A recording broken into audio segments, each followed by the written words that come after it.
Hey, Crypto Growth fam, how's it going? This is your host Shazib signing in. We're back with another Wadzpay WTK video. So, folks, in this video, we're going to be checking out a debate on whether WTK is a utility coin or merely a speculative shitcoin.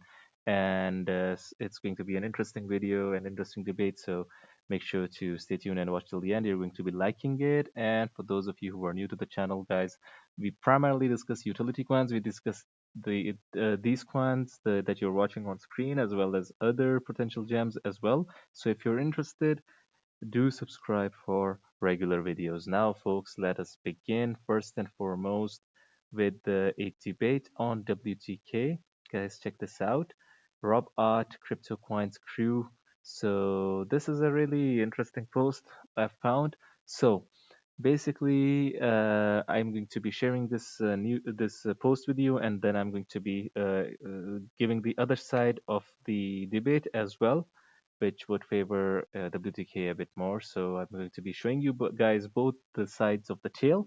So, anyways, I want to clarify something about WTK. Maximalists of this coin and utility investors are attempting to vilify me despite mentioning I am invested in it and believe it's a great speculative asset that can potentially deliver great return on investment. That doesn't change the fact that just like every other coin in crypto, it crashes 90% and more. It is currently down 90%. If utility played any factor, it would be reflected in the price. The fact that WTK and all other coins crash 80 to 90%, 99% or go to zero means they are shitcoins. Every single one of them, including the King BTC. We buy them after massive crashes and sell them for a great profit after big pumps. Why? Because they crash 90% and more. They act as pump and dumps and are therefore pumps and dumps. Instead of being angry about it, be happy because it allows us to make a lot of money. In addition to that, I pick every single coin very carefully. I assure you, I've read about its utility narrative and theme extensively and made sure it's being shilled on CT by all the right people. That's why I have a small bag. Whether or not you agree is irrelevant. Look at the chart and the price. Down 90%. Make sure you sell if the massive pumps come and get out. Because same people talking about utility as WTK is down 90% will have the audacity to do so again when it crashes 90% yet again when the accumulation phase hits in the next cycle. It has been proven by 3 market cycles now that utility isn't a good metric to measure the success of any coin. Doge is proof positive of that. Make sure to diversify in different coins with different narratives. Make sure to never listen to emotional maximalists and utility enthusiasts that keep reading about the utility of a coin to make themselves feel safe about their investment as their coins crash 70% after already having crashed 90%. Some of them, a lot of them, even go to zero. So the next time a utility maximalist attacks me and you believe them, open the chart and ask yourself who is the immoral one. So this is the chart. He's showing Rob Art. So yeah, everyone has their own take on crypto market in general, the coins in general. We should, I think, have the room to debate, have the room to have constructive criticism, and also room for debate. Although I agree with Rob in this regards that obviously at this point of time, the coins in the market are speculative. At this point of time, this is for sure. Obviously, there is no coin in the market that has full-fledged utility at the moment. The banks using it full time, or utility in terms of financial institutions. Basically, Ethereum obviously is being utilized as it has its own transaction fees, the gas fees in Ethereum, and smart contracts, the building of dApps. So that is also a utility, guys. So there is utility in the market still at this point, as well as apps are built on it. I'll call it the intra-industry utility, as most of the utility is inside the crypto market in the most cases. But the utility that we're talking about that would, I think, drive the prices in the future is, I'll give you an example of XDC network, guys. When tokenization happens and institutional investors get involved, these stakeholders, trade finance, the TFD initiative, and all of these other huge players, Central Bank of America in case of XRP, or FedNow in terms of XPR. It is involved with it has connections with Metallicus as well. Or in case of WTK, if Nasdaq gets involved, or if the pilgrimage programs take place with Gaidea, that is the point. Obviously, it doesn't. These coins do not have utility at this point of time. This is for sure. The crashes are an opportunity, obviously, but when utilities would trigger, when the institutional players are going to be using blockchain technology for cross-border payments in terms of XRP and peer-to-peer transactions in terms of XLM, I think utility is going to be having it's the at that point of time, and I still think that we are still early and there are still years left to for that to happen. We are only he's saying that there are only three cycles. Oh, obviously we've gone through only three cycles, or a decade and a half of this inception of crypto industry, guys. It has to grow. The crypto industry has to grow in the future. You guys can see the trajectory of the stock market, guys. It has been what, around 100 years or more. I think it even started in Japan, the trading. So we're still early. This is the nascent stages. So obviously, the thing he's right that obviously this is speculative at this point of time. But the thing that I agree with that part. But what I do not agree is that not feeling safe about an investment that have utility. Obviously, there is going to be a bit of sense of safety when the project or a company is involved with huge players. In the case of NXRA, it is involved or associated with London Stock Exchange. Should I be much more feel much more safer in that, or in a random coin with random NFTs, ape NFTs, or whatever? I think, or coins of that sort. Which should I be much more in safe feel safe in? And furthermore, I might feel much more safer in decentralized coins that have great tokenomics. Obviously, the tokenomics or the code, if the code is strong, this is one element that I might feel safe. The other element is in the case if the project has great partnerships, like XRP, it has partnerships with the Central Bank of America and the others. In the case of SHX, it is involved with IBM, guys. VELO network, it is a VELO protocol, it is involved with Visa. So should I feel safe in these coins, or should I feel safe or invested in the random coins for the long-term hodl, or even for small short-term price action, guys? If a crackdown happens, which coins are going to be impacted more? Would the ones that are trying to work within the realms and paradigms of regulators, or the other coins, guys, that are basically doing nothing, and they are basically would become the targets of SEC and other regulators, guys? So obviously, you guys can have your own opinions, but I wanted to share this video with you guys regarding utility and speculation, guys.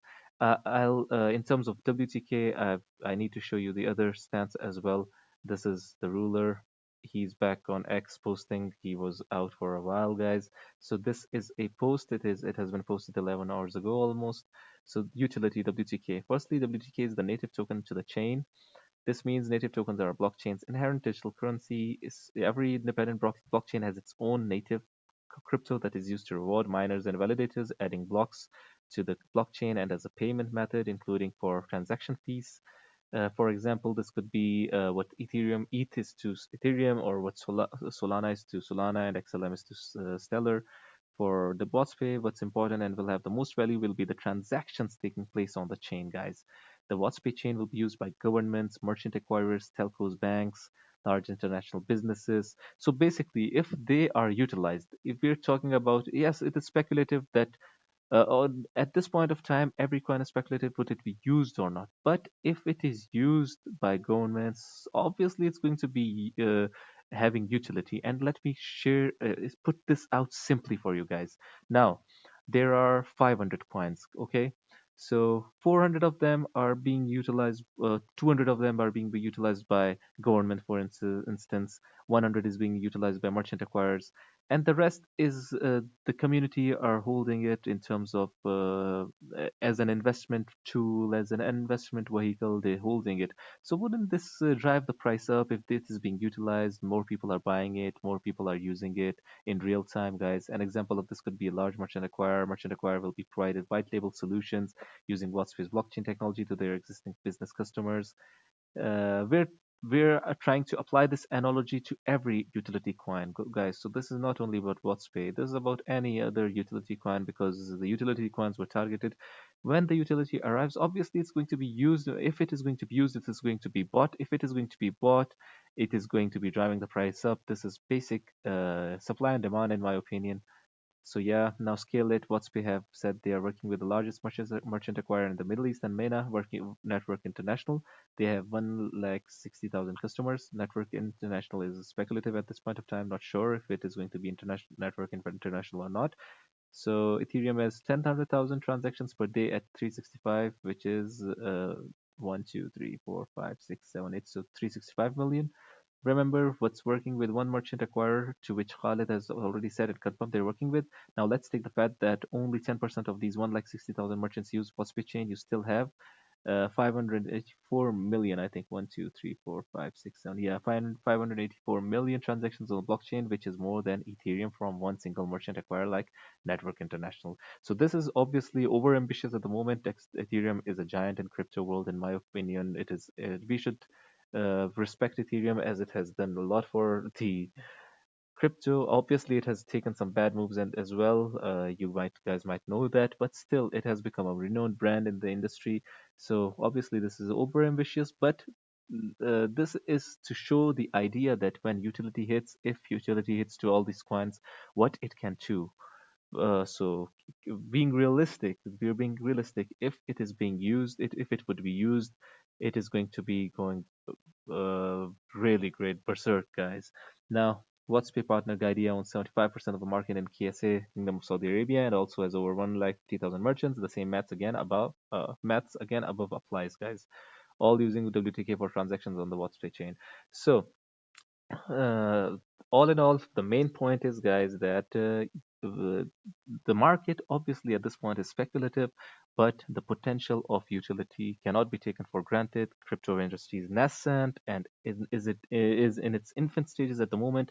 We cannot basically apply the future of crypto on on this decade and a half, because it has a lot of room to grow. The 90% crashes are obviously the opportunities, the speculative nature of crypto, the Wild West at the moment, the price gains, the pump and dumps, whatever. But in the future, I think the coins or the projects that are innovative, that would be creative, innovative, and providing some solutions in the real world, I think they might be surviving, or at least they would have a chance to survive for longer, guys. Now, if someone is an institutional investor, let me give you an example. I've got $1 million, or institutional investors have a lot of money, but for instance, I have $1 million. Would I invest that in HBAR that I think would has the although the gains might be high on other shitcoins as well in the market that do not have those partnerships like HBAR or Hedera as with Google, their governance console. Would you feel safe investing in your $1 million in HBAR or any random coin in the market that might go up and then go down? Obviously, you'll feel safer in HBAR. So being safe in a utility coin that has partnerships is, I think, the most obvious route, I think. So that, I think, is in the post that we saw. I think this is the point that I disagree with. Anyways, guys, I hope you liked this video. If you did, make sure to like, share, and subscribe. And if you're interested in any of these other coins as well, make sure to hit the notification bell as well and subscribe for regular videos. Like I always say at the end of the video, until next time, stay blessed and stay tuned. Thank you very much, everyone.